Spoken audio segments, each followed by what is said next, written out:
Hello guys, कसे आहात सर्वजण? आय होप मस्तच असाल. तर आज आपण एकदम गावरान पद्धतीने भाजी बनवणार आहोत वांग्याची. तर बघा किती छान मस्त ताजे ताजे वांगे घेतलेले आहेत. वांग्याला असं मस्त धुवून घ्यायचं, चिरून घ्यायचं, त्याचे काटे काढून घ्यायचे. बघा व्हिडिओत दाखवले सेम तसंच चिरून घ्यायचे आणि मस्त वांगे बघून चिरा बरं का. त्यानंतर मग वांगे चिरले की त्याच्यामध्ये आपल्याला जो मसाला घालायचा आहे तो आपण तयार करून घेऊ. तर सगळ्यात आधी काय केलं, शेंगदाण्याचा कुट्टा मी मिक्सरला बारीक फिरवून घेतला. त्याच्यामध्ये घरगुती आपलं लाल तिखट घातलं, काळा मसाला घालायचा आहे. हा घरगुती काळा मसाला आहे, खूप छान चव येते याच्याने. तुम्हीसुद्धा या मसाल्याची मी रेसिपी एकदा नक्की तुम्हाला सांगेल.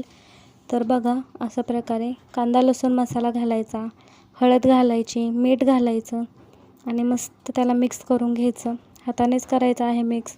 छान मिक्स झालं की त्याच्यामध्ये थोडंसं पाण्याचा शिपका मारायचा. त्यामुळे काय होतं, आपल्या वांग्याचे जे सारण आहे त्याच्यामध्ये चांगली बाइंडिंग येते आणि वांगं जे आहे आपलं त्याच्यात मसाला मस्त व्यवस्थित भरला जातो.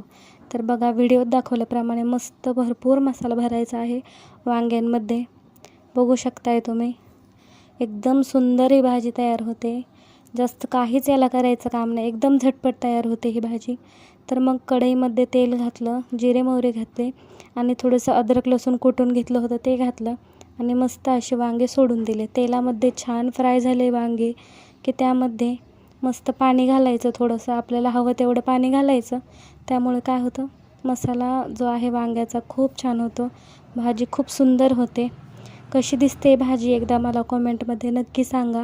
व्हिडिओ आवडल्यास लाईक करा. एकदम झणझणीत भाजी झाली होती ही, नक्की तुम्ही ट्राय करून पहा आणि मस्त कशी दिसते भाजी हे पण सांगा. लाईक करा, सबस्क्राईब करायला विसरू नका. चलो बाय.